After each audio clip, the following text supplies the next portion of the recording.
வணக்கம் பிள்ளைகள். 2ஆம் தவணை பரீட்சைக்கு தயார்படுத்துவோமா மாடல் பேப்பர்ஸ் பார்த்து கொண்டிருக்கிறோம். அந்த வரிசையில வவுனியா தெற்கு வலயத்தால 2025ஆம் ஆண்டு நடைபெற்ற 2ஆம் தவணை தரம் 11க்கான வினாத்தாள பகுதி 1 பூரணமாக செய்துட்டோம். சரியா? அதே மாதிரி பகுதி 2ல வரைவுகள் கேள்வி செய்துட்டோம் முழுமையாக. அதுக்கு பிறகு இடை காண்ற கேள்வி செய்துட்டோம். அதுக்கு பிறகு இந்த பரப்பளவு இருபடி சமன்பாடுகள் கேள்வியும் ஒருங்கமை சமன்பாடுகள் கேள்வியும் செய்துட்டோம். சரிதானே? அப்ப இன்னும் நாங்க இப்ப செய்ய வேண்டிய கேள்விகள் இந்த குறைந்து செல்லும் மீதி முறை அந்த கேள்வியும் இந்த இந்த கேள்வி அளவடை படம் வரைகிற கேள்வியும் தான் நாங்கள் பகுதி ஏல செய்யல. அதாவது பகுதி 2ல ஏ பார்ட் பி பார்ட் ரெண்டு பார்ட் இருக்கும். முதல் 6 கேள்வியில 5 கேள்வி செய்யணும். அடுத்த 6 கேள்வியில 5 கேள்வி செய்யணும். மொத்தமாக 10 கேள்வி, 12 கேள்வியில 10 கேள்வி செய்யணும். சரியா? அப்ப எங்களுடைய பாஸ் பேப்பர் வகுப்புல நாங்கள் படித்த பாடங்களுக்குரிய கேள்விகள் எல்லாம் செய்து முடிச்சிட்டோம். கனவளவு மடக்கை இருக்கு. என்ன இந்த பகுதியில கனவளவு மடக்கை இருக்கு. அது நாங்க எங்களோட பாஸ் பேப்பர் வகுப்புல பார்த்து முடிச்சிட்டோம். சரியா? ஓகே. அப்ப அதுல இருந்தே ஆரம்பிப்போம். நாங்க படிச்ச பாடத்துல இருந்தே ஆரம்பிப்போம். அப்ப இப்ப 10வது கேள்வி பார்ப்போம் பிள்ளைங்க. 10வது கேள்வி எல்லாரும் செய்துட்டு வந்தீங்களா? 10வது கேள்வியில இந்த 42 வந்ததா 4.2 வந்ததா எல்லாருக்கும் செய்தாக்கிறது 4.2 4.2. அப்ப எல்லாரும் மாத்திக்கொள்வோமா? குழம்பி இருப்பீங்க. என்னடா 46 நேற்று ஒரு ஒரு மாணவி அனுப்பியிருந்தேன் எனக்கு. சரி, அப்பதான் நானே பார்த்தேன்னா 4.2 வருது இல்லை சார். 42, சாரி 42 தான் போட்டிருக்கேன். நான் 4.2 தான் வருது சார். சரியா? அது 4.2 தான். ஓகேவா? அதை சேஞ்ச் பண்ணிக்கொள்ளுங்க. 4.2 கீழ் கனமூலம் 20. இது தெரியல இல்ல, இதுக்குள்ள கனமூலம் இருக்கு. சரியா? அது சின்னனா இருக்கு. இப்ப நீங்க பிரிண்ட் எடுக்கக்குள்ள இன்னும் தெரியாம இருந்திருக்கலாம். சரியா? கனமூலம் வர்க்கமூலம் இல்லை. சரியா? கனமூலம் 20. வர்க்கமூலம் என்று சொன்னா பிள்ளைகள் இதுல 2 போட மாட்டோம்.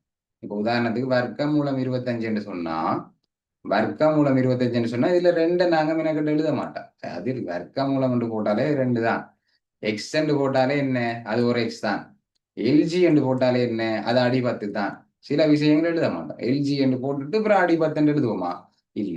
அது மாதிரி எக்ஸ் வர்க்கம், ஒரு எக்ஸ் வர்க்கம்டா எக்ஸ் வர்க்கம் போட்டு முன்னுக்கு எப்பயாச்சும் ஒன்று போட்டிருக்கீங்களா? ஒரு எக்ஸ் வர்க்கம் போட்டதில்லை தானே. அதை மாதிரி தான் வர்க்க மூலத்துக்கு இந்த 2 போடுற இல்லை. ஆனா கனமூலம் என்று சொன்னா அந்த 3 போடணும். அவ்வளவுதான். ஓகே. அப்ப அந்த கேள்விக்கு போவோம். பாருங்க, கனவளவு மடக்கை கேள்வியை வாசிக்கிறதுக்கு முன்னுக்கு அந்த பாஸ் பேப்பர் படிக்கக்குள்ள நான் உங்களுக்கு ஒரு விஷயம் சொன்னேன். என்ன செய்யணும்னு சொல்லியிருக்கிறேன். கனவளவு மடக்கை கேள்வியை வாசிக்கிறதுக்கு முன்னுக்கு என்ன செய்யணும்? நாங்கள் என்ன செய்யணும்? கனவளவு மடக்கை கேள்வியை செய்யறதுக்கு முன்னுக்கு நாங்க என்ன செய்யணும்? வளமையா மறந்து போச்சா? படிச்சு கன நாள் ஆயிட்டேன். முன்னுக்கு முன்பக்கத்துல இருக்கிறத பேப்பருக்கு வாசிக்க. முன்னால கிணறு. முன்னாம் பக்கம் முதலாம் பக்கத்துல இருக்க அறிவுறுத்தல் பகுதியை வாசிப்போம். என்ன, ஒருவேளை எங்களுக்கு சமன்பாடுகள் மறந்து போயிருந்தா என்ன, அறிவுறுத்தல் பகுதி பகுதி 2 அறிவுறுத்தல் பகுதி முன்னுக்கு தரப்பட்டிருக்கும். இந்த பாக்ஸ்ல தரப்பட்டிருக்கும். எத்தனை கேள்வி செய்யணும், என்ன மாதிரி செய்யணும், எத்தனை புள்ளிகள் வழங்கப்படும் என்ற அறிவுறுத்தல் எல்லாம் இதுல இருக்கும். இந்த அறிவுறுத்தல்ல கனவளவுக்குரிய ஹெல்ப் ஒன்று இருக்கும். கனவளவுக்குரிய ஹெல்ப் இந்த அறிவுறுத்தல் பகுதியில இருக்கும். அவ பாருங்க, 6ஐ 6ஆக உடைய ஒரு கோளத்தின் கனவளவு 4/3 முக்கால கவுட்டு வச்சிருக்கு. என்ன கவுண்ட முக்கால், முக்கால் பை, சாரி 4/3 பை ஆர் கனம் கோளத்தின் கனவளவுக்குரிய சமன்பாடு தரப்பட்டிருக்கு. அதே மாதிரி 6ஐ 6 உயரம் ஏச்சமுடைய ஒரு கூம்பின் கனவளவு 1/3 பை ஆர் வர்க்கம் ஏச் என்று தரப்பட்டிருக்கு. அப்ப இதுல இருந்து எங்களுக்கு என்ன விளங்குது? கனவளவு மடக்கை கேள்வியில கோலத்தையும் கூம்பையும் சம்பந்தப்படுத்தி தான் கேள்வி வந்திருக்குது என்று சொல்லி எங்களுக்கு தெரியும். சரியா? ஓகே. அப்ப சமன்பாடு மறந்துட்டா முன்னுக்கு அறிவுறுத்தல் பகுதியில ஞாபகம் வந்துட்டு அடுத்து ரஃப் பேப்பர்ல இப்ப நாங்க படம் கீற போறோம். ரஃப் பேப்பர்ல சரி பாருங்க பிள்ளைகள், அப்ப என்ன கேள்வி சொல்லப்பட்டிருக்கு ஒரு முழுமையா வேறுமா வாசிப்போம். 1.4 ஆரை உள்ள 3 என்ன 1.4 சென்டிமீட்டர் ஆரை உள்ள 3 கண்ணாடி கோலங்களை உருவாக்கி இல்ல உருக்கி, என்ன உருக்கி 3 திண்ம கண்ணாடி கோலங்களை உருக்கி அதிலிருந்து 80 அதிலிருந்து 80 சர்வசம கூம்பு வடிவ குவளைகள் செய்யப்படுகிறது. சரியா, 3 கோலங்களை உருக்கி 80 கூம்புகளை செய்யறாங்க. இச்செயல்முறையில் கண்ணாடியின் கனவளவு மாற்றம் ஏற்படவில்லை என கொள்க. இதுல இருந்து என்ன சொல்ல வராங்க? திரவம் அது அந்த கனவளவு ஒன்றுமே ஒரு துளி கூட வீணாகல. இந்த 3 கண்ணாடி கோலங்களையும் உருக்கக்குள்ள வார அந்த கனவளவுல ஒரு துளி கூட வீணாகாம அவ்வளோத்தையும் முழுமையாக பயன்படுத்தியிருக்க அந்த 80க்கு. அப்ப சமம் 3 கோலங்கள கனவளவும் 80 கூம்புட கனவளவும் சமம் என்றதுதான் இதுல சொல்றாங்க. ஒன்றுமே வேஸ்ட் ஆகல, வீணாகவில்லை. சரியா, ஒவ்வொரு குவளையினதும் ஆரை. குவளைன்னு சொன்னா என்ன? கூம்பத்தானே குவளைன்னு சொல்லியிருக்காங்க. சரியா, குவளையிட ஆரை, கூம்பின் ஆரை வந்து தரப்பட்டிருக்கு 6/3. அது மாதிரி உயரத்தையும் 6லயே சம்பந்தம். வழக்கமா உயரத்தை எச்சண்டெல்லாம் போடுவோம். இங்க உயரத்தையும் 6 சொல்றாங்க. உயரத்தையும் 6 சொல்றாங்க.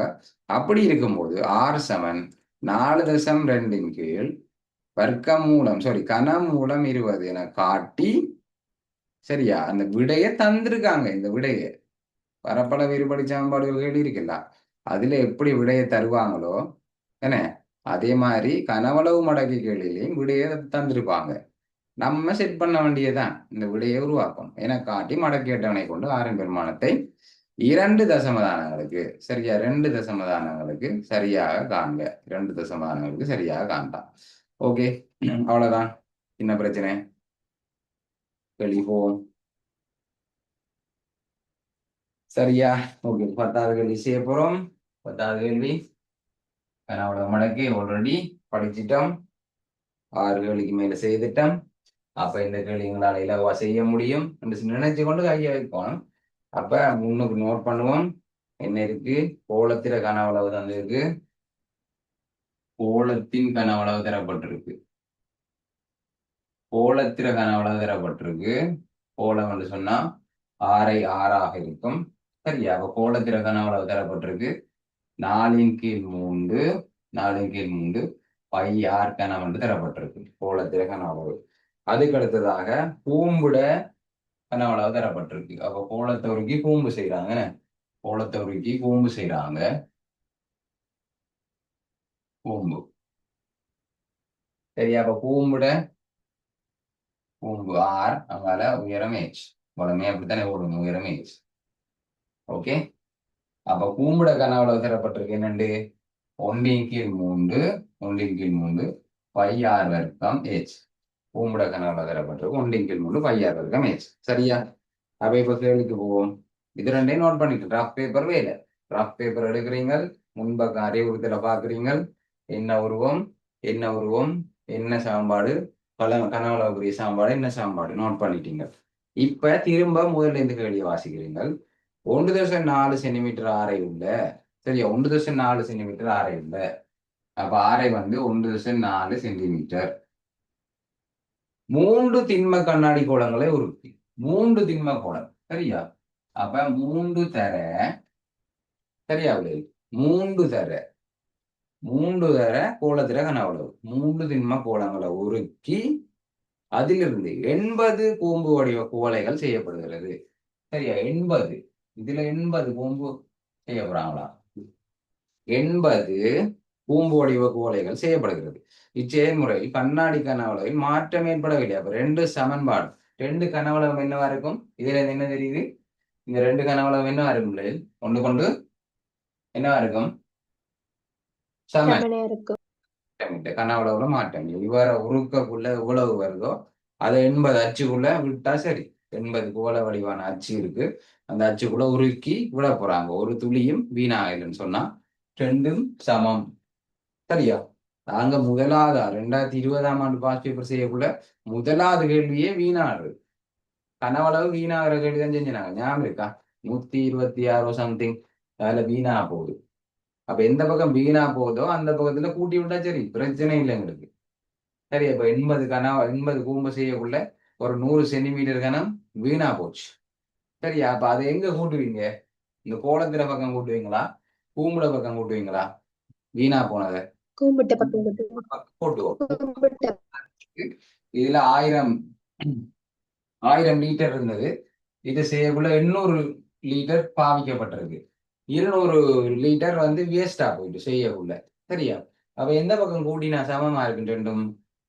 எந்த பக்கம் கூம்போட பக்கம் கூட்டினா தான் சமனா இருக்கும்? பூமுட பக்கம் கூட்டினா தான் சமனா இருக்கும். அவ அப்படி கேள்வி தான் பயப்படுறது. என்னடா அது புதுசா வந்துட்டு? சரியா? அது புதுசு இல்ல, பழசு ஆல்ரெடி செய்துட்டேன். செய்யாத கேள்வியே இல்லை. புதுசா ஒரு கேள்வி நீ உருவாக்கத்தான். சரியா? செய்யாத கேள்வியே இல்லை பிள்ளை. ஓகே, சரி. அப்ப ரஃப் பேப்பர்ல எழுதிட்டோமா? சரி, இனி என்ன செய்ய போறோம்? அங்கால என்ன, ஒவ்வொரு குவளையினதும் ஆரை குவளையின் ஆரை வந்து எவ்வளவுன்னு சொல்லியிருக்கு? 6/3. குவளையிட ஆரை வந்து 6/3. அங்கால உயரம் உயரம் 6 சென்டிமீட்டர். உயரம் 6 சென்டிமீட்டர் ஆகவும் இருப்பின் 6 சமன் இங்க எழுதுவோம். என்ன வழக்கம் போல இருபடி சமன்பாடுகள், பரப்பளவு இருபடி சமன்பாடுகளுக்கு சமன்பாடு முன்னுக்கு எழுதி செட் பண்ணுவோம். அந்த மாதிரி கனவளவும் மடக்கைக்கும் எங்களுக்கு ஆல்ரெடி சமன்பாடு தந்திருப்பாங்க. அதுலயும் எழுதி வைப்போம்.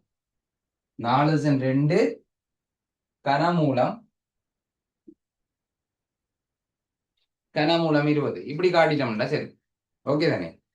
இப்ப அது நீ பாருங்களேன், இந்த இருபடி சமன்பாடுகள் கேள்வி இருக்கு தானே? இருபடி சமன்பாடுகளும் பரப்பளவும் கேள்வியில நான் இப்ப கிளாஸ் தொடங்கக்குள்ள சொன்னேன். நான் இந்த கேள்விய செய்யக்கூடிய பிள்ளைகள் சில நேரம் பரப்பளவு சமன்பாடுகளை பெருக்கி கழிச்சு இந்த சமன்பாடை உருவாக்க தெரியாட்டியும் இந்த சமன்பாடுகளை தரப்பட்டிருக்கு தானே, அதை வச்சுக்கொண்டு வர்க்க பூஜ்யாக்கள் முறையை முழுமையா செய்யக்கூடிய பிள்ளைகள் இருக்கு. சரியா? அதாவது முன்பகுதி செய்யாட்டியும் பின்பகுதியை ஃபுல்லா செய்யலாம். முன்பகுதிக்கும் பின்பகுதிக்கும் எந்த ஒரு தொடர்பும் இல்லை. என்ன, அதை போலதான் இந்த கனவளவு மடக்கையும். இப்ப உதாரணத்துக்கு உங்களுக்கு இதை உருவாக்க முடியல, உங்களுக்கு இதை உருவாக்க முடியல. ஆனா உங்களுக்கு மடக்கை அட்டவணையை பாவிக்கிறதுல நீங்க ப்ரோ. மடக்கை அட்டவணையை பாவிச்சு இந்த சமன்பாடை எனக்கு செய்ய இயலும் என்று சொன்னா நீங்க இதை ஃபுல்லா செய்யலாம். சரியா? உங்களுக்கு இது தெரிஞ்சா இதை செய்யலாம். சரியா? அல்லது இதுதான் மடக்கை அட்டவணையை பாவிச்சு எனக்கு செய்ய தெரியுமெண்டா அந்த பகுதியை செய்யலாம். உங்களுக்கு 2 பகுதியில ஏதாவது ஒரு பகுதியை தாராளமா செய்யலாம். கொண்டு தொடர்பில்லாதான் இந்த பரப்பளவு தொடர்பில்லாத மீனிங் என்ன? கொண்டு பிழையா செய்தாலும் அடுத்ததை ஃபுல்லா செய்து பூரணமான மார்க்ஸ் எடுக்கலாம். ஓகே தானே? அப்ப இந்த கேள்விகள் எல்லாம் விட்டுறாங்க. இப்படி இதை எடுக்க தெரியாட்டியும் இதை வச்சு கொண்டு மடக்கேட்டவனை பாவிச்சு செய்ய தெரிஞ்சா அதை ஃபுல்லா செய்யலாம். சரியா? அப்ப இது பிழைச்சு போயிட்டுன்னு சொன்னா என்னடா ஸ்டார்ட்ல பிழைச்சு போயிட்டா அப்ப விடுவோம் சொல்லிட்டு விட தேவையில்லை. இது பிழைச்சு போயிட்டா நோ ப்ராப்ளம். சமன்பாடு தந்திருக்கு தானே, இதை மடக்கேட்டவனையில போட்டு செய்யணும். ஓகே, சரி. அப்ப ரஃப் பேப்பர் வேலை முடிஞ்சு. இனி எக்ஸாம் பேப்பர்ல எழுத போறோம். என்ன, இவரை ஒரு கால் எழுத போறோம். பிறகு இவருக்கு ஒரு வரி எழுத போறோம். பிறகு ரெண்டையும் சமப்படுத்தி ஒரு வரி எழுத போறோம். இப்படிதான் படிச்சு நாங்கள் அந்த உடல்லே செய்யுங்க பிள்ளை. சரியா? இவருக்கு ஒரு வரி எழுதுவோமா? இவருக்கு ஒரு வரி என்னன்னு எழுதுவோம்? இங்க இருந்து எழுதுகிறேன். 3 கோளங்களின்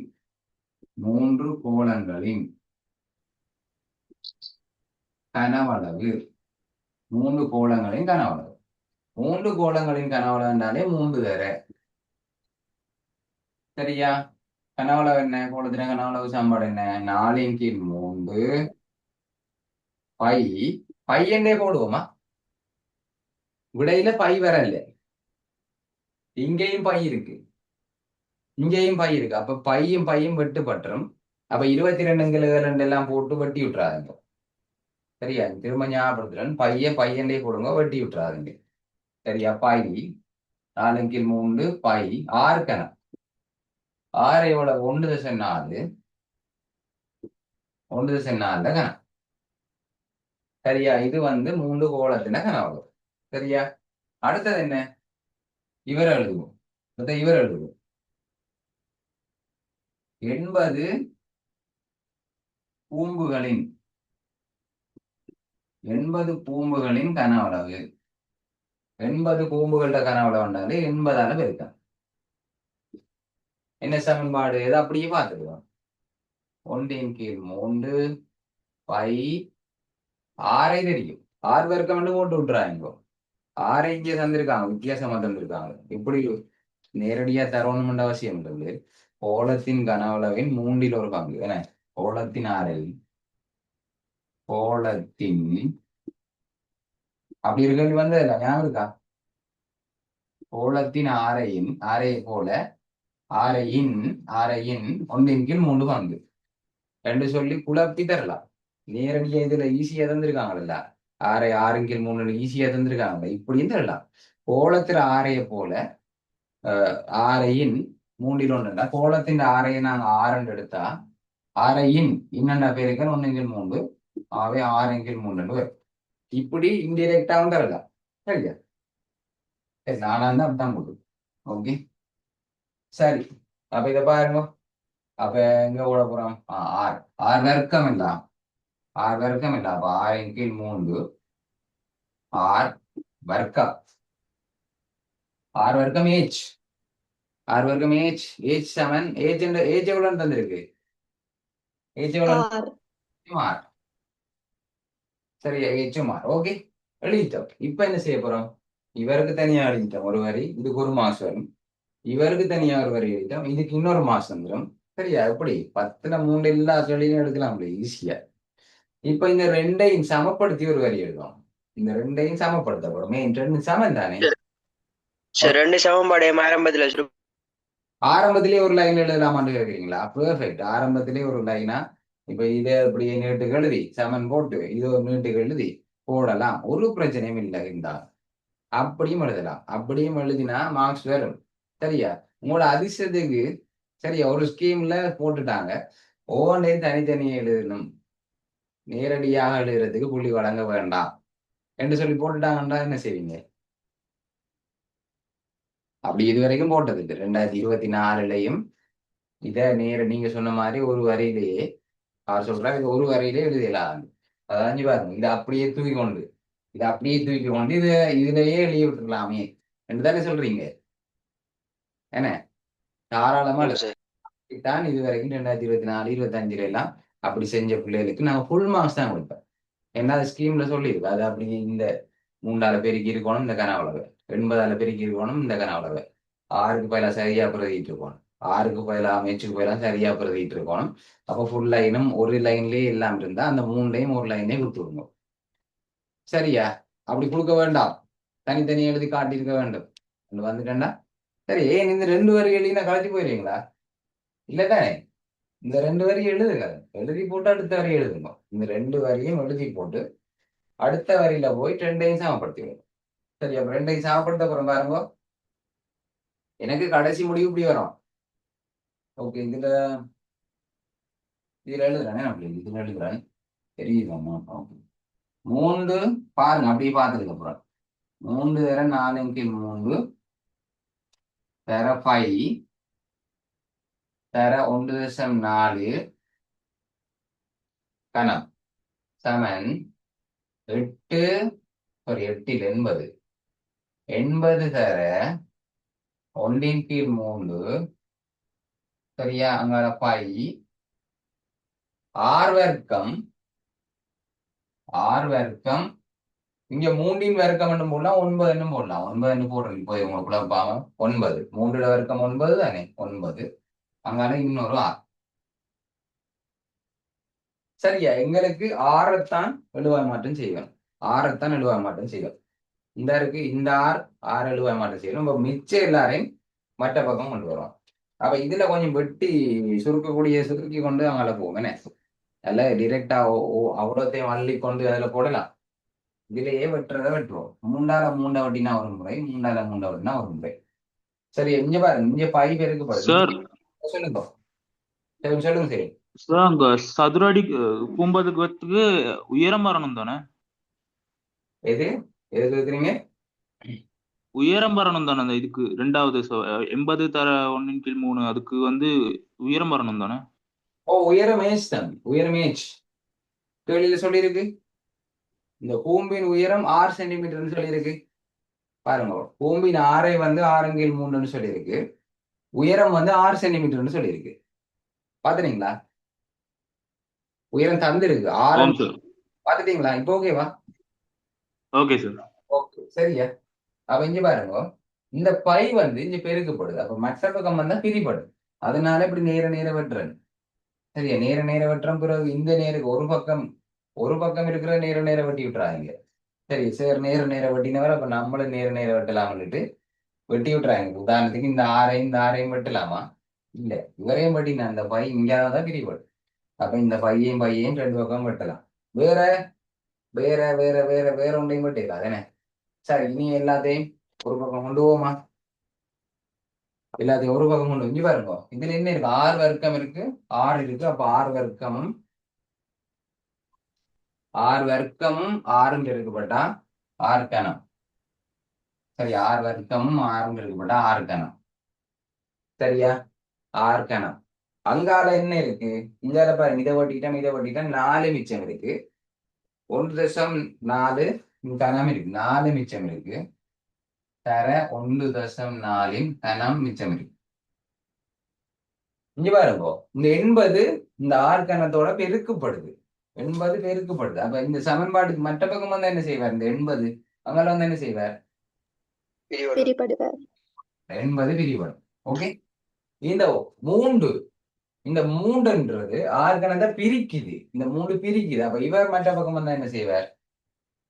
3 பெருக்கு பெருக்கப்படுவார். 3 போனா பெருக்கப்படுவார். அத மாதிரி இது வெட்டிட்டோம். இந்த 9ம் பிரிக்குது. என்ன? 6 கணத்தை 9 பிரிக்குது. அப்ப சமன்பாடுக்கு மற்ற பக்கம் வந்து என்ன செய்வார்? சமன்பாடுக்கு மற்ற பக்கம் பெருக்கப்படும். பெருக்கப்படும். Very good. அவ்வளவுதான். பெருக்கப்படும். ஓகேவா? பெருக்கப்படும். நடுவில் எழுது.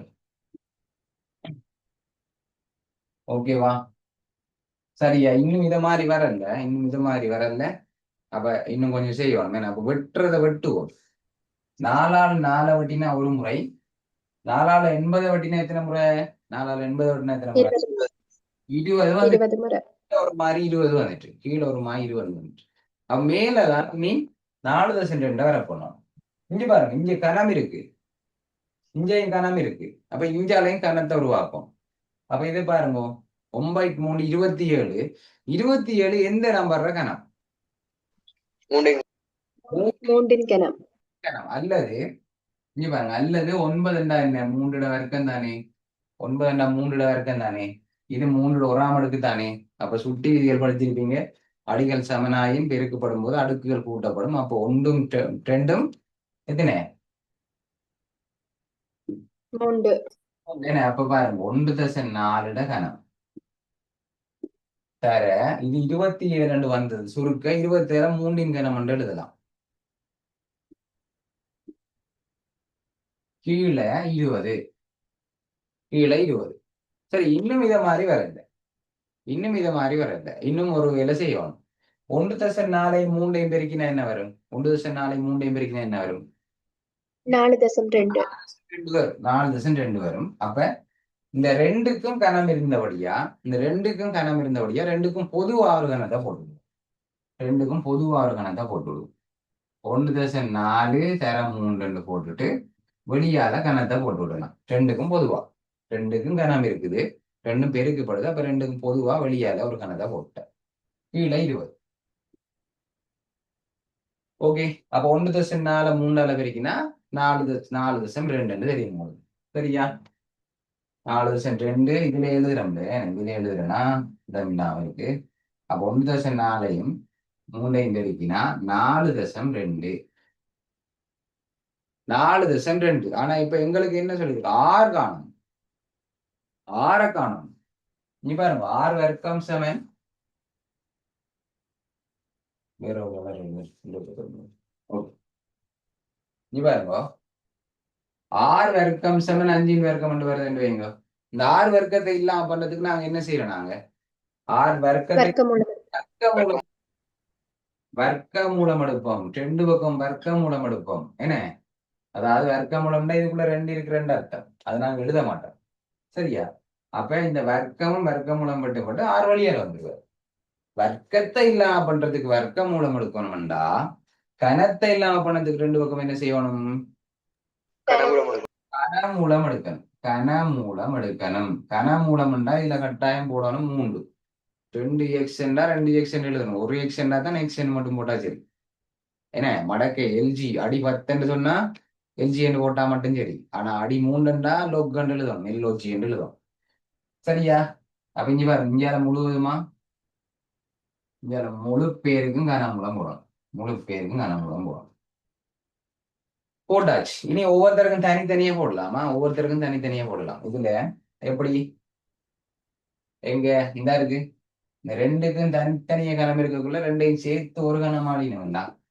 1 4 தர 3 கனம் வந்து போட்டோம்டா.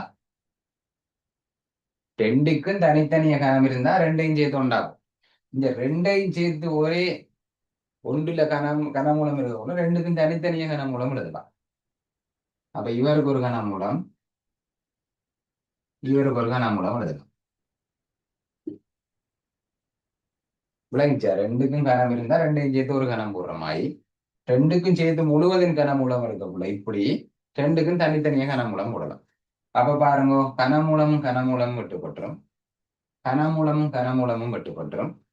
இவருக்கு உங்களுக்கு விட தெரியாதானே? அப்ப அவர் அப்படி இருக்கணும். ஆகவே 6 வரப்போகுது, இஞ்சால மேல 4 வரப்போகுது, கீழே இப்ப கனமூலம். எங்க பூந்தெரியா ஓ, சொல்லுங்க தம்பீரா. சரியா? இப்ப ஓகே தானே? இவ்வளவு விளங்கிச்சா பிள்ளைகள்? இதுல ஏதாவது சந்தேகம் இருக்கா? உலகத்திலே இல்ல சார். ஏதாவது சந்தேகம் இருந்தா கேட்கலாம். ஓகே பிள்ளைகள், அப்ப ஏற்கனவே சமன்பாடு தந்திருக்கு. இப்ப இவ்வளவுத்தையும் செஞ்சதுக்கு இவ்வளவு சரியா செஞ்சா 4 புள்ளிகள் வரும். சரியா? எப்படி வரும்? இந்த இருக்கு, இந்த வரிக்கு ஒரு மார்க்ஸ், இந்த வரிக்கு ஒரு மார்க், ரெண்டையும் சமப்படுத்தி இந்த வரி எழுதி இருக்கிறோம்ல அதுக்கு ஒரு மார்க்.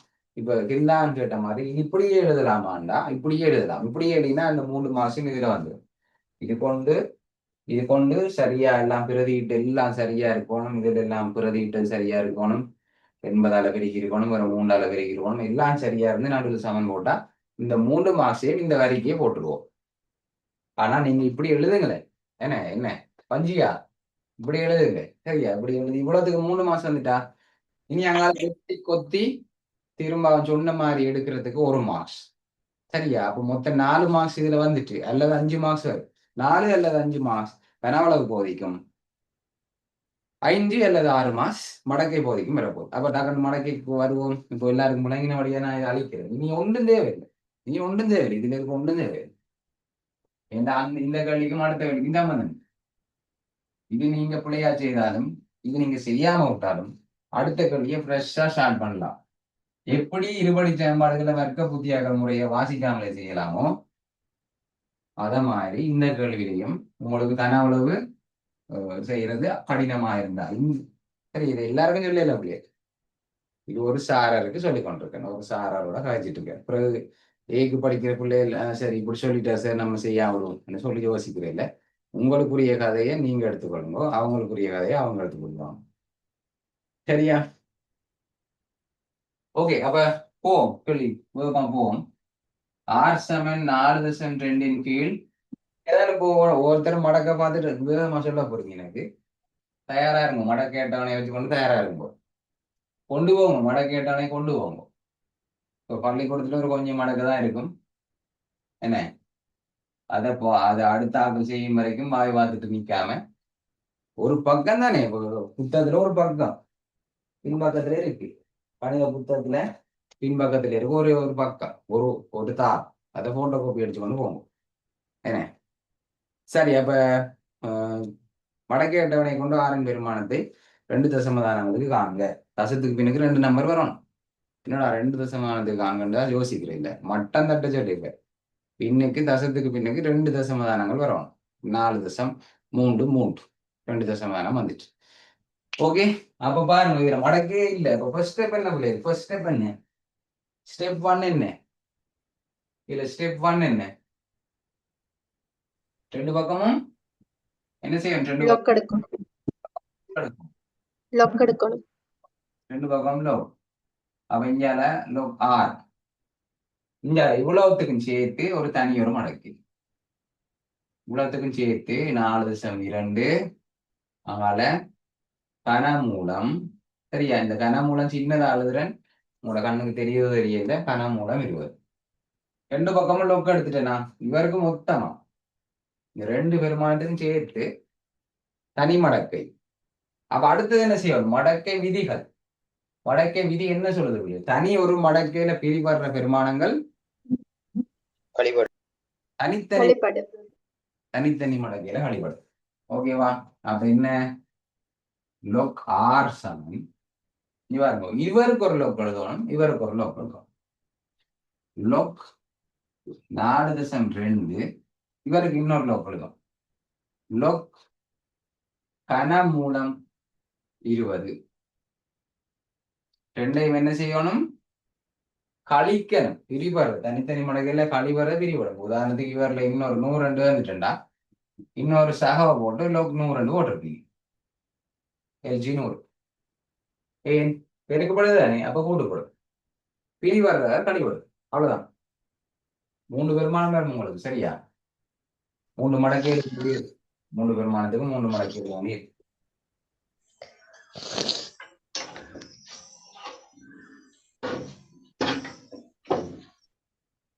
சரியா?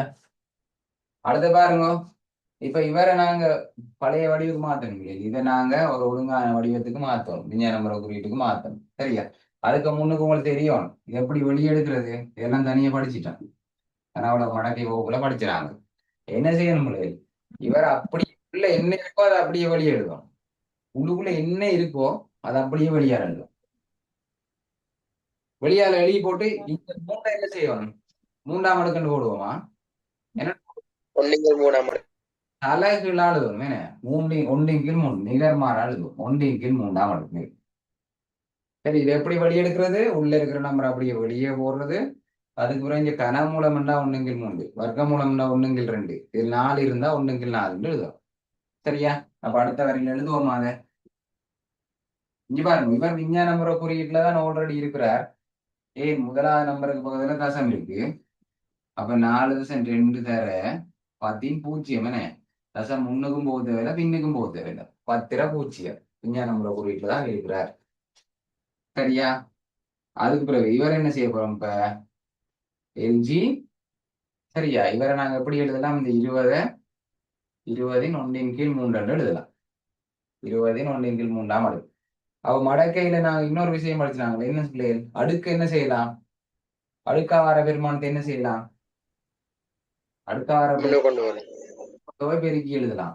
LGக்கு முன்னுக்கு கொண்டு போய் பெருக்கி எழுதணும். சில பிள்ளைகள் இதுக்குள்ள கொண்டு போய் 1 கீழ் 3 எழுதுவாங்க. அப்படி எழுதக்கூடாது. LGக்கு முன்னுக்கு கொண்டு போய் பெருக்கி எழுதணும். LGக்கு முன்னுக்கு பெருக்கி எழுதணும். அப்ப LG 4.2 எல்லாம் மடக்க பார்த்துட்டீங்களா? செய்தாக்கள் திரும்ப பாருங்க. இப்ப 0 இந்த 1 கீழ் 3 முன்னுக்கு வரப்போகுது. LG 20 எப்படி எழுதலாம்? விஞ்ஞான முறை குறியீட்டுல விஞ்ஞான முறை குறியீட்டுல எழுதுனா 20 எப்படி எழுதலாம்? 2 தசம் 2.0 தர 11ஆம் அடுக்கு. 2.0 தர 11ஆம் அடுக்கு. 11ஆம் அடுக்கால பெருக்கினா திரும்பவும் 20ஆம் மாறி. திரும்பவும் 20ஆம் மாறி. விஞ்ஞான முறை குறியீடுன்னா 1 10 கிடைப்பட்ட நம்பரா மாத்தி 10 மேல கூட பெருக்க மாடுதோணும். இதெல்லாம் ஏன் இவ்வளவு வேகமா சொல்லிட்டு இருக்கேன்னா, இது ஆல்ரெடி 6 வருஷம் பாஸ் பேப்பர் சேர்ந்து அவ்வளோத்தையும் மெதுவா படிப்பிச்சுட்டு. அப்ப இதுலயும் மெதுவா சொல்லிட்டு இருக்கலாம் தானே. Already we are late. சரி, இப்ப பாருங்க. இப்ப மடக்கு அட்டவணையை பார்த்து எழுத போறோம். ஓகே, இருந்தாங்க 4.2க்கு 0.62 வந்திருக்கான். ஓகே, அப்ப பார்ப்போம். 4.2 மடக்கு அட்டவணை என்ன பிள்ளை? 4.2 எங்க இருக்கு? 4.2 இந்த இருக்கு. 42 இருக்கும். அது 42 இல்ல. 4.2 சொல்லி தந்துட்டேன். சரியா? 42 தான் மடக்கி அட்டவணையில இருக்கும். இது 42 இல்ல, 4.2. அங்கால பின்னுக்கு ஒரு நம்பரும் இல்லை தானே. அப்ப ஈஸியா போயிட்டேனே. 4.2க்கும் 0க்கு நேரா என்ன நம்பர் இருக்கு? 4.2 0க்கு நேரா என்ன நம்பர் இருக்கு? 62 32 இருக்கு. 62 32 இருக்கு. ஆகவே இவருக்குரிய விடை 62 32. சரியா? 0 சிறப்பியல்பு 0.0 0.62 0.6232. அங்கால 1 கீழ் 3 தர 1 கீழ் 3 தர இங்க 1 தசம் இங்க 1 சரியா 1 ரெண்டுக்கு என்ன 1.30 ஓகே 3 ஓகே தேங்க்யூ தம்பி. சரியா அவர் ட்ரெண்டுன்னு சொன்னா 2.0 எங்க இருக்கும்? 2.0 எங்க இருக்கும்? இந்த இருக்கு. இது 20 இல்ல, இது 20 இல்ல, 2.0. அப்ப 2.0க்கும் 0க்கு நேரா இருக்கிற பெருமானம் என்ன? என்ன பெருமானம்? என்ன பெருமானம் இருக்கு பிள்ளைகள்? 30 10 3 0 1 3 0 1 0 3 0 1 0 இங்க 1.2 கொடுக்கும் 3 0 1 0. ஓகே, அப்ப இந்த வேலை எழுதினது சில பிள்ளைகளுக்கு விளங்கியிருக்காது. இந்த வேலை விஞ்ஞான முறை குறியீட்டில் எழுதுறது எனக்கு விளங்கவில்லை, அப்ப எனக்கு அங்கால செய்யறாதா என்றா அப்படி ஒன்று இல்லை. விளங்காத பிள்ளைகள் மட்டும் பாடமாக்கி செய்யறது கணித பாடம் விளங்கித்தான் செய்யறது. சரி, அப்போ விளங்காத பிள்ளைகள் என்ன செய்யறது? செய்யாம விடுறதா? ஒன்றும் செய்யலாம், செய்யத்தானே வேணும். அப்ப இங்க பாருங்க, தசத்துக்கு முன்னுக்கு ஒரு நம்பர் இருந்தா, ஒரு நம்பர் இருந்தா 1ல இருந்து 1 கழிச்சா 0, அப்போ 0.2 போடுவோம். அங்கார மடக்க பார்க்க தெரியும் தானே, 62 32 எழுதுவீங்க. அது மாதிரி இங்க பாருங்க, இதுல 20 இருக்கு. 20 என்ன?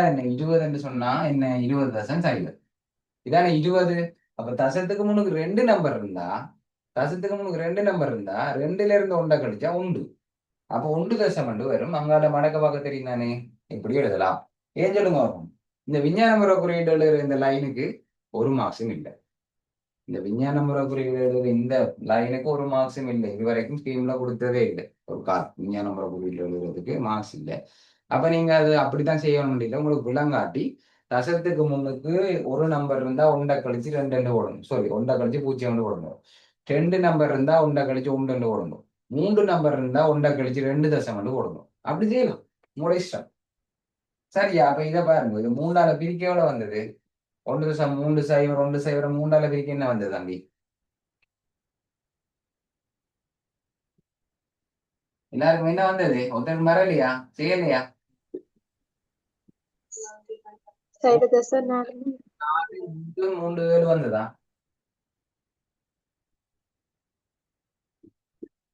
4 3 எல்லாருக்கும் வந்ததா? நீங்க போட்டபடியே போட்டிருக்க.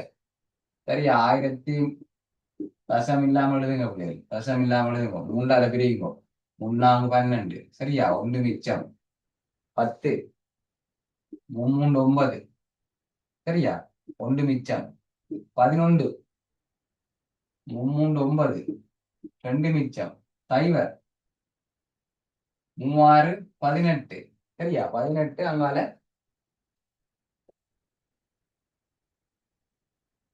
18, 3 18 அங்கால 2 மிச்சம், அங்கால 20. திரும்ப அப்படியே போகும்.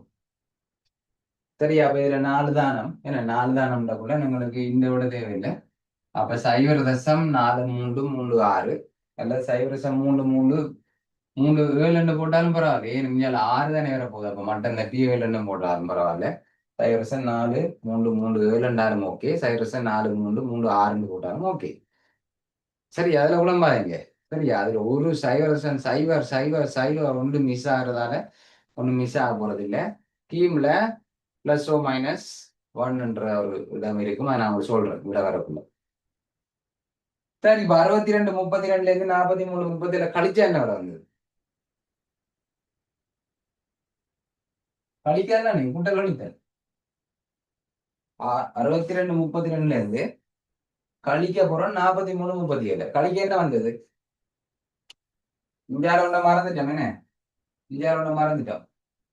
எத்தனை வந்தது? 0.1895 வந்திருக்கா. சரியா? 1.895 எல்லாருக்கும் வந்துதான். 1.895 அங்கால எழுதுறோம், தெரியல. இந்தியாவில் ஒன்றை மறந்துட்டோம். என்னது? எல்ஜிஆர்.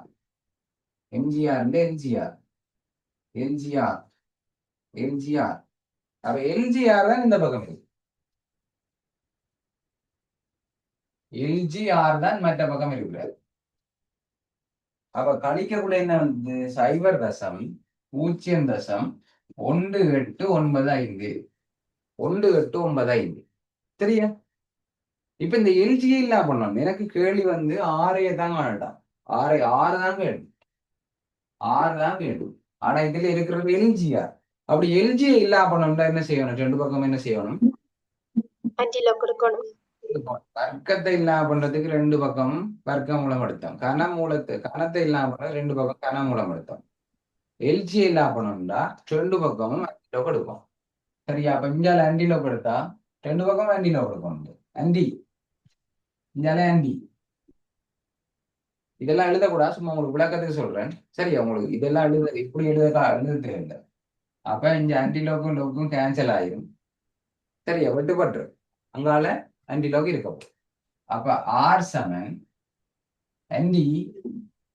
ஆன்டிலோக் 0.185 0.185 பாத்துட்டீங்களா? 1.85 இதுக்கு நேரா இருக்குன்னு பாத்துட்டீங்களா?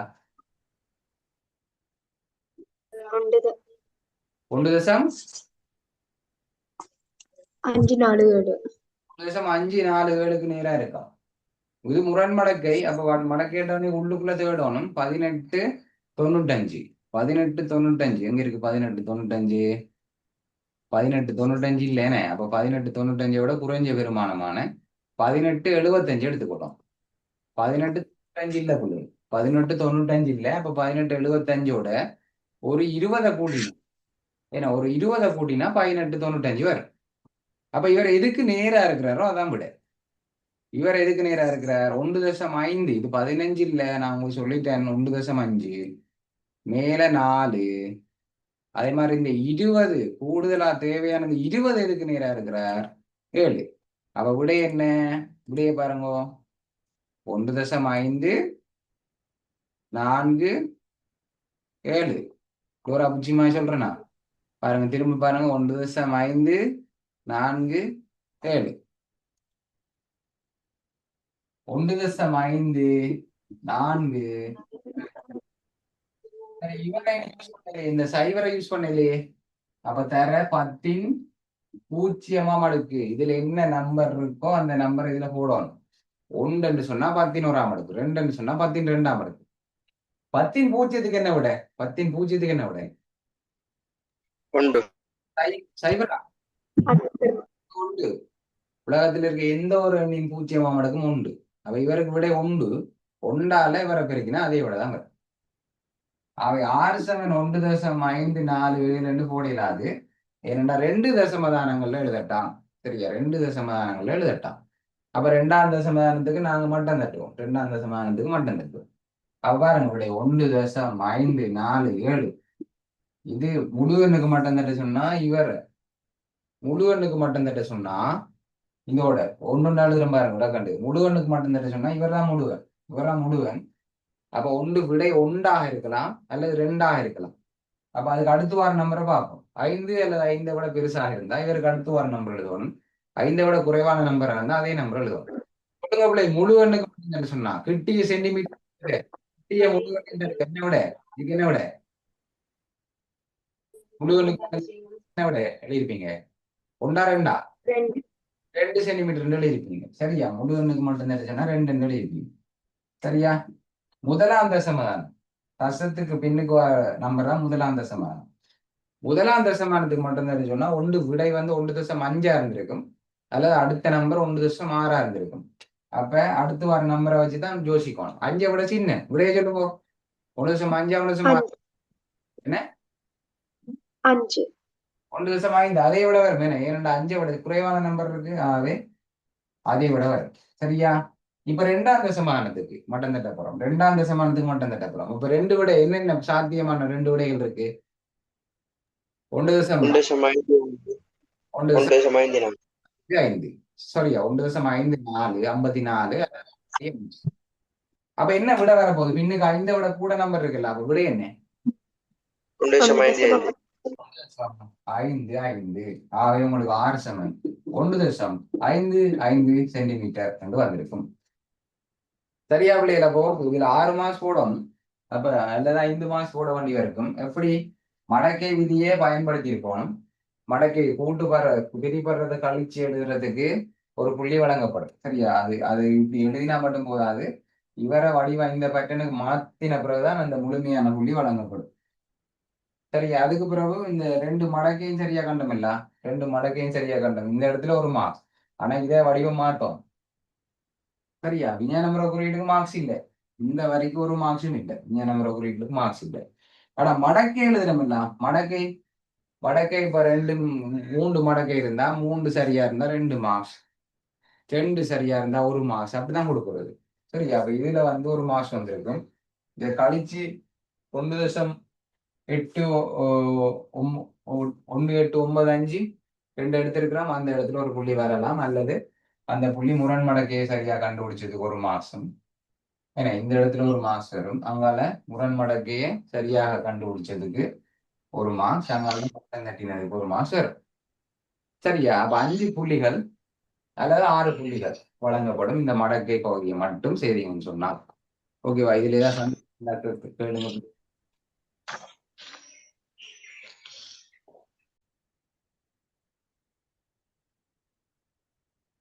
என்ன கேள்வி அது? இப்ப நாங்கள் குறைந்து செல்லும் மீதிமுறை பார்க்க போறோம்.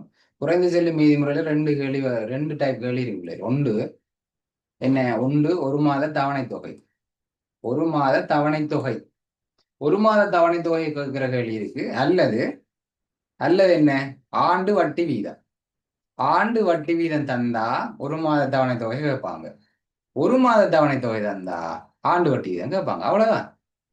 சரியா, இது ரெண்டு டைப்ல. ஒன்று ஆண்டு வட்டி வீதம் தந்துட்டு ஒரு மாத தவணை தொகை கேட்கிற ஒரு டைப் பண்ணா, அடுத்த டைப் என்ன? ஒரு மாத தவணை தொகையை தந்துட்டு ஆண்டு வட்டி வீதம் கேட்கிறது. சரியா, அப்ப பாருங்க, 2017ஆம் ஆண்டு பாஸ் பேப்பர்ல 2016ஆம் ஆண்டு ஒரு மாத தவணை தொகை காண வேண்டி வந்தது 2016. சரியா, அதுக்கு பிறகு 2017 பாடமாயிடுச்சு. 2016 ஒரு மாத தவணை தொகை, 2017 ஆண்டு வட்டி வீதம். சரியா, அதுக்கப்புறம் 2021 வந்தது ஒரு மாத தவணை தொகை. அப்ப நான் அவசரப்பட்டு 2022 வாயை கொடுத்துட்டேன். 2022 இந்த பாருங்க, இந்த பட்டனை பாருங்க, அடுத்தடுத்து வந்திருக்கு. ஆகவே 2022 உங்களுக்கு ஆண்டு வட்டி வீதம் வரும், பாடமாயிட்டு போகணும்னு சொன்னா அது வரல. சரியா, அப்படியெல்லாம் கேஸ் பண்ணலாது, சும்மா எல்லாம் சொல்லலாது. அதுல இருந்து இந்த சொல்றதே விட்டுட்டேன். சரியா, இதுதான் வரும் உண்டு. சரியா, அப்ப 2024 தான் வந்தது. 21 2024 வந்தது. சரியா, அப்ப உங்களுக்கு என்ன மாதிரி என்னன்னு தெரியாது, சொல்லக்கூடாது. வந்தா என்ன, வராட்டி என்ன, எல்லாத்துக்கும் தயாரா இருக்கணும். அப்ப இப்ப நாங்க அந்த கேள்வியை பார்க்க போறோம். பாருங்க, அதுல இருந்து 3 தரவுகள், அந்த பந்தியில இருந்து 3 தரவுகள் எடுத்துக்கொண்டு அந்த பந்தியை தூக்கி வீச வேண்டியதா. என்னன்னு சொன்னா, அந்த 3 தரவு என்னன்னு சொன்னா, ஒன்று கடன் எவ்வளவு, நாங்க செலுத்த வேண்டிய கடன் எவ்வளவுன்றதை அந்த கேள்வியில இருந்து வாசிச்சிருக்கோம். எவ்வளவு காலத்துக்குள்ள கடன் காலம். 3வது தடவை என்ன தெரியுமா, நான் இப்ப சொன்னேன், ஒரு மாத தவணை தொகை என்றா ஆண்டு வட்டி வீதம் தந்திருப்பாங்க. ஆண்டு வட்டி வீதம் இல்ல, ஒரு மாத தவணை தொகை தந்திருப்பாங்க. அதேதான், வெரி குட். அப்ப இதுல என்ன, ஆண்டு வட்டி வீதம் தந்தபடியா ஆண்டு வட்டி வீதம் தந்திருக்கு. ஆண்டு வட்டி வீதம் தந்திருக்கு. இந்த 3 தடவையும் அதுல இருந்து எடுத்துட்டீங்கன்னா ஓகே. அப்ப கடன் வந்து ஒரு தொலைக்காட்சி பட்டி 1,20,000, அதுல 30,000 ரூபாய் செலுத்தியாச்சு. அப்ப கடன் எவ்வளவு? தொலைக்காட்சி பட்டி வந்து 1,20,000, அதுல 30,000 ரூபாயை நாங்க செலுத்திட்டோம், காசை கொடுத்துட்டோம். 30,000 ரூபாய் கட்டு காசு கட்டியாச்சு. அப்ப இப்ப கடன் எவ்வளவு? 90,000. 90,000 தான் கடன். சரியா, 90,000 தான் எங்களுக்கு கடன். சரியா, இவ்வளவு கொடுக்கும் கடன் ரூபாய் 90,000. சரியா, ரூபாய் 90,000. அப்ப அதுக்குரிய காலம் எவ்வளவு? காலம் இவ்வளவு காலத்துக்குள்ள அதை கட்டி முடிக்கணும். 90,000 ரூபாய் எவ்வளவு காலத்துக்குள்ள கட்டி முடிக்கணும்? 15 மாதம். 15 மாதமா? 15 மாதத்துக்குள்ள கட்டி முடிக்கணுமா? 15 மாதத்துக்குள்ள கட்டி முடிக்கணுமா? ஆண்டு வட்டி வீதம் 18. ஆண்டு வட்டி வீதம் 18%. அப்ப குறைந்து செல்லும் மீதி முறையில இதை செய்யட்டாம். குறைந்து செல்லும் மீதி முறையில செய்யட்டாம். அப்ப எங்களுக்கு ஒரு 5 வசனம், 5 வசனம் ஞாபகம் இருந்தா போதும், குறைந்து செல்லும் மீதி முறையை இலகுவாக செய்யலாம். சரியா, நான் இந்த பகுதி நான் இன்னும் பாஸ் பேப்பர் வரல பிள்ளைகள், இது வரக்குள்ள நான் தெளிவா திரும்ப மெதுவா சொல்லி தருவேன். இன்றைக்கு எங்களுக்கு நேரம் போதாம இருக்கு, கொஞ்சம் வேகமா பார்ப்போம். முதலாவது கேள்வி வந்து முதலாவது வசனம். சரியா, முதலாவது நாங்க ஒரு மாதத்தில் செலுத்த வேண்டிய கடன் பகுதி அதை காணும். ஒரு மாதத்தில் சரியா வட்டி இல்லாம ஒரு மாதத்தில் செலுத்த செலுத்த வேண்டிய கடன் பகுதி. அசிங்கமானதுடன் டைம் இல்ல, கொஞ்சம் வேகமா எழுதுவோம். செலுத்த வேண்டிய கடன் பகுதி. அப்ப மொத்தமா 90,000 ரூபாய் செலுத்தணும். 15 மாசத்துக்குள்ள செலுத்தணும். 15 மாசத்துக்குள்ள 90,000 ரூபாய் செலுத்தணும்டா ஒரு மாதத்துல எவ்வளவு செலுத்தணும் எப்படி காணுது? ஒரு மாத வட்டி காணும் 90,000 என்ன செய்யணும்? 15 பிரிக்கணும் 15 பிரிப்போம். அப்ப 90க்குள்ள எத்தனை 15 இருக்கு? 90க்குள்ள எத்தனை 15 இருக்கு? 8 ஒரு முறை என்ன 8 8 6 2 6 இல்ல 90க்குள்ள 6 அங்க 1 2 3 8 பாருங்க, பெருக்கி பாருங்க. 6 60 அங்கால 6 5 30. அப்ப 6,000 ஒரு மாதத்துல செலுத்த வேண்டிய பகுதி வந்து ரூபா 6,000. இதுதான் முதலாவது வசனம்.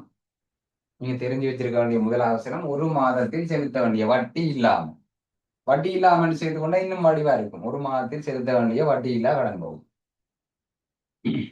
சரியா? அப்ப இந்த ஒரு மாத வட்டி, ஒரு மாத கடன் பகுதிக்குரிய வட்டி, ஒரு மாத வட்டி, ஒரு மாத அலகிற்குரிய வட்டி, ஒரு மாத அலகிற்குரிய வட்டி. இந்த ஒரு மாத இந்த 6,000 ரூபாய்க்கு செலுத்த வேண்டிய வட்டியை பார்ப்போம். இந்த 6,000 ரூபாய்க்கு செலுத்த வேண்டிய வட்டி எப்படி காண்றது? 6,000 ரூபாய்க்கு செலுத்த வேண்டிய வட்டி. 6,000 ரூபாய்க்கு நாங்கள் 18% கட்டணும். 18% என்ற சரியா பார்த்துக்கொள்ளுங்க. 18% ஆண்டு வட்டி வீதம். ஆண்டு வட்டி வீதம் தான் 18. ஆனா இங்க நாங்க என்னத்தை கண்டுட்டு இருக்கோம்? மாத அளவு. அப்ப 18 ஆண்டு வட்டி வீதம்டா அப்ப 12 மாசத்துக்கு தான் 18. அப்ப ஒரு மாசத்துக்கு காண்றதுக்கு 12 பிரிப்போம். இங்க பாருங்க, இதுல ஒரு கொமன் மிஸ்டேக் விடுற பிள்ளைகள் இதுல 12க்கு பதிலா 15 போடுவாங்க. பாடமாக்கி செய்கிறார்கள். இது 12க்கு பதிலா 15. இது 15 தானே, இப்ப 15 போடணும். அப்படியெல்லாம் இல்லை. இதுல எப்பவுமே 12 தான் வரும். ஏன்? ஆண்டு வட்டி வீதத்தை மாத வட்டி வீதமா மாத்துறதுக்கு 12 தானே பிரிப்போம். 15க்கும் இதுக்கும் சம்பந்தம் இல்லை. அப்புறம் இதுல 15 போடுற இல்லை. சரியா? வெட்டுவோம் 2 0 2 0 6ஆல வட்டினா 2 முறை, இங்க 6ஆல வட்டினா 10 முறை, அதுக்கப்புறம் திரும்ப 2ஆல வட்டினா 1 முறை, இங்க 2ஆல வட்டினா 9 முறை. அப்ப எவ்வளவு? 10 தர 9 எவ்வளவு? 90. 90 ரூபா. ஒரு மாத அளவுக்குரிய வட்டி 90 ரூபா. சரியா? 90. அங்கால எழுதுறேன்.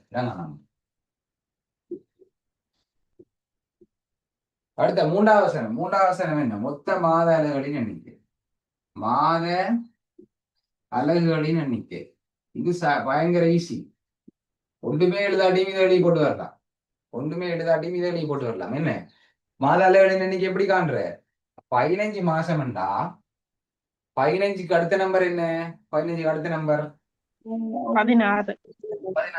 16 n+1 கீழ் 2. அதான் மாத அலகுடைய சாம்பாடு. அதெல்லாம் தேவையில்லை. எத்தனை மாசமோ அதுக்கு அடுத்த மாசத்தால பெருக்கி 2ஆல பிரிப்போம்.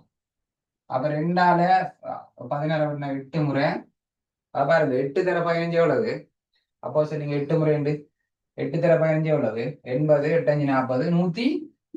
120 மாத அலகுகள். 120 ரூபான்னு போட்டு விட்டுறாங்க. பிறகு அது எண்ணிக்கை மாத அலகுகள். இப்படி எத்தனை இந்த 90 ரூபாய் படி எத்தனை மாத அலகுகள் இருக்கு? அடுத்த நாலாவது வசனம் என்ன? செலுத்த வேண்டிய மொத்த வட்டி என்று வச்சு கொடுங்க.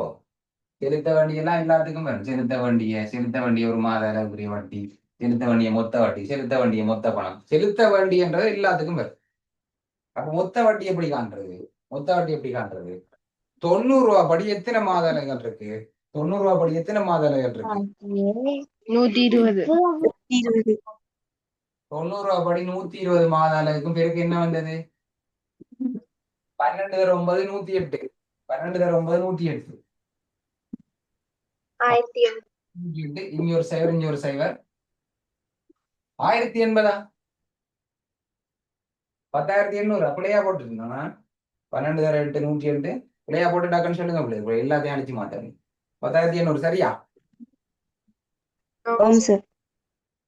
சார் அஞ்சாவது வசனம் என்ன செலுத்த வேண்டிய மொத்த பணம் இதுல போடுங்க அப்படி செலுத்த வேண்டிய செலுத்த வேண்டிய செலுத்த வேண்டிய எல்லாருக்கும் செலுத்த வேண்டிய செலுத்த வேண்டிய சரியா செலுத்த வேண்டிய மொத்த பணம் நீங்க இதை மட்டும் வாசிக்கணும் மொத்த வட்டி மொத்த பணம் இதை மட்டும் ஞாபகம் வச்சிருந்தா செலுத்த வேண்டிய மொத்த பணம் செலுத்த வேண்டிய மொத்த பணம் வாங்கின கடனை நாங்க தான் கொடுப்போம் 90,000 ரூபாய் கடனையும் கொடுக்கணும் மொத்த வட்டியும் நாங்க தானே கொடுக்கணும் நம்ம தானே கடன் வாங்கி நம்ம கடனை நம்ம தான் கொடுக்கணும் வட்டியும் நம்ம தான் கொடுக்கணும் அப்ப மொத்தமா எவ்வளவு கொடுக்கணும் எப்படி காண்றது கடனை நம்ம 90,000 ரூபாய் கடன் கொடுக்கணும் வட்டி 10,800 ரூபாய் வட்டியும் கொடுக்கணும் அப்ப மொத்தமா செலுத்த வேண்டிய பணம் எவ்வளவு 90,000 பிளஸ் 10,000 1 லட்சம் 1,800,000. 1,800,000 ரூபாய் கொடுக்கணும் மொத்தம் 15 மாசத்துக்குள்ள 1,800,000 ரூபாய் கொடுக்கணும் அப்போ ஒரு மாதம் நீ பாருங்க 5 வசனம் சொன்னா தெரியுமா 6வது வசனம் வந்து கேள்வி சரியா ஒரு மாத தவணை தொகைன்றது கேள்வி அது நீங்க பாடமாக தேவை உங்களுக்கு தெரியும் தானே கடைசி கேள்வி என்ன ஒரு மாத தவணை தொகை இத வந்து பாடமாக தேவையில்லை கேள்வி தான் கடைசி வசனம் ஒரு மாத தவணை தொகை தானே கேள்வி இவ்வளவு காசு கட்டணும் 1,800,000 ரூபாய் கொடுக்கணும் எத்தனை மாசத்துக்கு 15 மாசத்துக்கு கொடுப்போம் சரி அப்ப 5ஆல வெட்டலாம் என்ன மேலேங்களே 5ஆல வெட்டலாம் 5ஆல வெட்டி சுருக்கி என்னோட வந்து என்னோட வந்த பிள்ளைகள் பாஸ்டா சொல்லுங்க பாப்போம்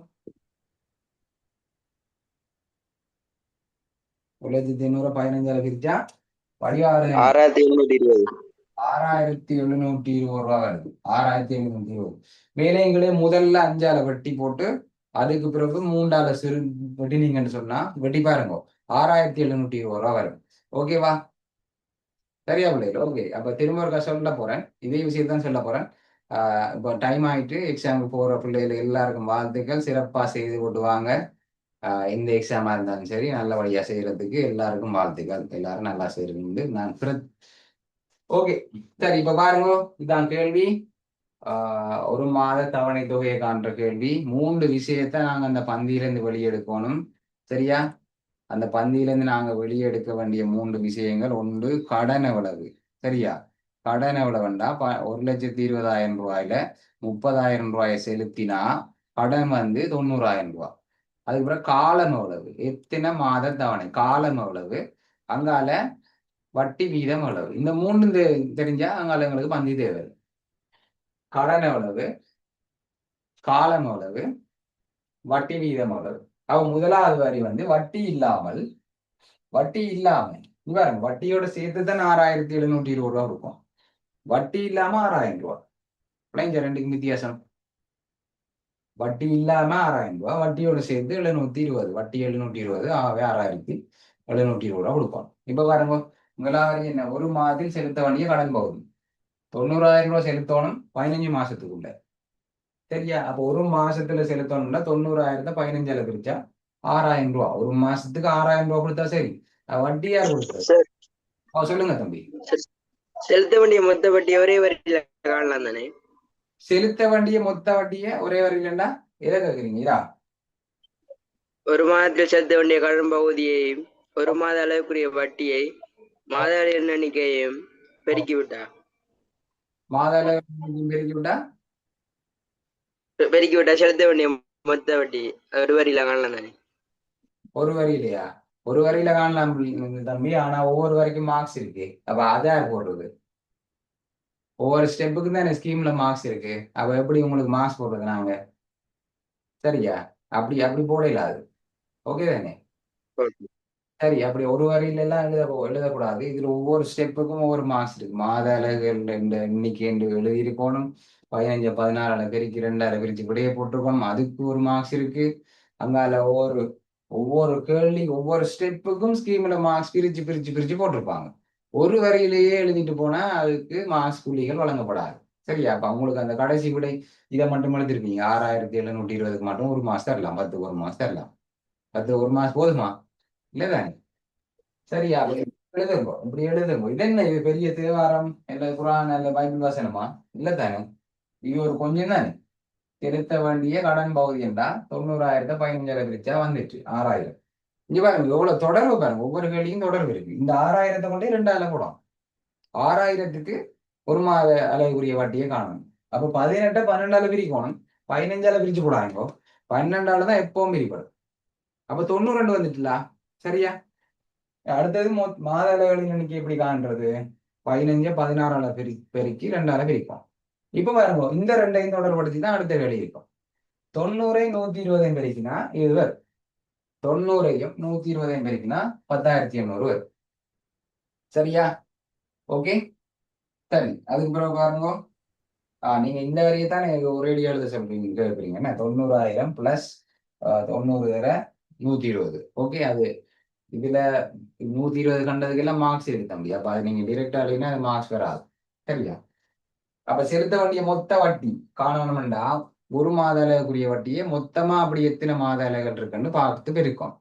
பெருக்கினா 10,800 வந்துச்சா? அப்ப செலுத்த வேண்டிய மொத்த வட்டி தெரியுமா? மொத்த கடன் தெரியுமா? கடனையும் வட்டியையும் கூட்டினா செலுத்த வேண்டிய மொத்த பணம் வரும். செலுத்த வேண்டிய மொத்த பணம் வரும். அந்த மொத்த பணத்தையும் எத்தனை மாசத்துக்கு செலுத்தணும்? 15 மாசத்துக்கு இவ்வளவு காசையும் கொடுப்போம். உண்மையா கடன் வந்து எங்களுக்கு 90,000, வட்டி 10,000. அப்ப ரெண்டையும் சேர்த்து இவ்வளவு காசு கொடுக்கணும். 15 மாசத்துக்கு கொடுக்கணும். ஆகவே ஒரு மாசத்துக்கு 6,720 கொடுப்போம். சரியா பிள்ளை?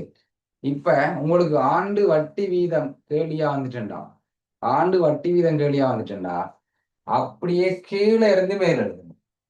சரியா? வடிவாக கவனிங்கோ. ஒரு மாத தவணை தொகைக்கு என்ன ஓர்டர் வச்சிருக்கீங்களோ அந்த ஓர்டரை அப்படியே கீழே இருந்து மேல எழுதுங்க. இதை தந்துட்டு இதை கேட்டான்.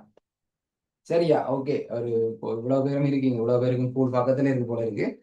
அப்ப ஒரு ஒரு ஒரு நிமிஷம், ஒரு 2 நிமிஷம் பாக்குறீங்களா? அப்படி 2 நிமிஷம் பாருங்க. இப்ப இதுக்கு இவ்வளவுக்கும் தனி கேள்வி தானே, இவ்வளவுக்கும் 10 மாசம் 10 மாசம் போட்டு கொடுங்க. ஓகே தானே? அப்ப ஒருவேளை கேள்வி மாறி வந்துட்டுண்டா ஒரு தவணை தொகையை தந்து போட்டு ஆண்டு வட்டி வீதம் கேள்வியா இருந்தா 18 தான் கேள்வி. சரியா? இது தரவு தந்திருக்கு ஒரு மாத தவணை தொகை. Okay, very good. 10க்கு 10 வாழ்த்துக்கள். சரி, இது மாதிரி எக்ஸாம் கொடுக்கணும் தம்பி. அப்ப கடன் காலம் ஒரு மாத தவணை தொகை தந்தா ஆண்டு வட்டி வீதம் கேட்பாங்களா? ஆண்டு வட்டி வீதம் கேட்பாங்க. அப்ப இப்ப கீழே இருந்து மேல வரப்போறோமா? கீழே இருந்து மேல வரப்போறோம். சரியா? கீழே இருந்து எப்படி மேல வருது? செலுத்த வேண்டிய மொத்த பணம். செலுத்த வேண்டிய மொத்த பணம் எப்படி காணலாம்? 6,720 ரூபாய் கட்டணும். சரி, 6,700. இதை கொஞ்சம் பாஸ்டா சொல்றேன், குழப்பி அடிச்சு விட்றாங்க ரெண்டையும். 6,720 ரூபாய் படி 15 மாசம் கட்டணும். சரியா? அப்ப விட என்ன வரப்போகுது? இதுக்கு விட வந்து 1,800,000 வரும். செலுத்த வேண்டிய மொத்த பணம் 6,720 15 பெருக்கி பாருங்க. சரியா? 1,800,000 வரும். ஓகேவா? அடுத்தது இப்ப இந்த ஆர்டர் செலுத்த வேண்டிய மொத்த வட்டி. செலுத்த வேண்டிய மொத்த வட்டி எப்படி காணலாம்? செலுத்த வேண்டிய மொத்த வட்டி எப்படி காணலாம்? இப்ப இது நாங்க செலுத்த வேண்டிய மொத்த பணம். ஆனா எங்கட கடன் வந்து 90,000 தான். சரி, அப்ப கடனுக்கு மேலதிகமா செலுத்துறதுதான் வட்டி. கடன் வந்து 90,000 பாடமாக்குறேன் ஒண்ணு. செலுத்தி நாங்க காசு கட்டி முடிக்க வேண்டியவனும் 1,00,000, கடன் வந்து 90,000. அப்ப மிச்சம் மொத்த வட்டி. அப்ப மெத்தட் என்ன? 1,800,000 இருந்து 90,000 கழிக்கும். உண்மையான கடன். உண்மையான கடன் மொத்த வட்டி, வட்டியோட சேர்ந்த கடன்ல இருந்து உண்மையான கடனை கழிச்சா மொத்த வட்டி வரும். சரியா? 2வது முடிச்சு. அடுத்து என்ன? மாத அளவுகளின் எண்ணிக்கை வழக்கம் போல 15 16 2 அளவிச்சா 120. அது சேம். அடுத்தது ஒரு மாத அளவுக்குரிய வட்டி. ஒரு மாத அளவுக்குரிய வட்டி. இதை பாருங்க, ஒரு மாத அளவுக்குரிய வட்டிய மாத அளவுகளின் எண்ணிக்கையில பெருக்கினா மொத்த வட்டி வரும். இந்த ரெண்டையும் பெருக்கினா 90 தரையில் ஒரு மாத அளவுக்குரிய வட்டிய மாத அளவுகளின் எண்ணிக்கையில பெருக்கினா மொத்த வட்டி வரும். மொத்த வட்டி வரும். சரி, அப்ப மொத்த வட்டிய மாத அலகுகளின் எண்ணிக்கையால பிரிச்சா சரியா? ஓகே, நல்ல ஆழம் கையோட இருக்கு. இதான் சமன்பாடு. சரியா? மொத்த வட்டி எப்படி காண்றது? மொத்த வட்டி எப்படி காண்றது? ஒரு மாத அலகுரிய வட்டிய மாத அலகுகளின் எண்ணிக்கையால பிரிக்கினா மொத்த வட்டி வரும். சரியா? அப்ப இப்ப நாங்க ஒரு மாத அலகுரிய வட்டியை காணணும்னா இஞ்சால பெருக்குப்படுறவர் அங்கால போனா என்ன செய்வார்? மாத அலகுகளின் எண்ணிக்கை பெருக்கப்படுது. பிரிவடுவேன். அப்ப ஒரு மாத அலகுரிய வட்டி எப்படி காண்றது? மொத்த வட்டிய மாத அலகுகளின் எண்ணிக்கையால பிரிப்போம். அவ்வளவுதான், சிம்பிள். இது இந்த சமன்பாடை ஞாபகம் வச்சுக்கணும். 3 வசனம் இதுல கவர் ஆயிட்டு. 3 வசனம் இதுல கவர் ஆயிட்டு. சரி, நீங்க பாடமாக்கி வச்சிருக்க வேண்டிய 3 வசனம் அதுலயே வந்துச்சு. அப்ப என்ன செய்ய போறோம்? மொத்த வட்டிய மாத அலகுகளின் எண்ணிக்கையால பிரிச்சா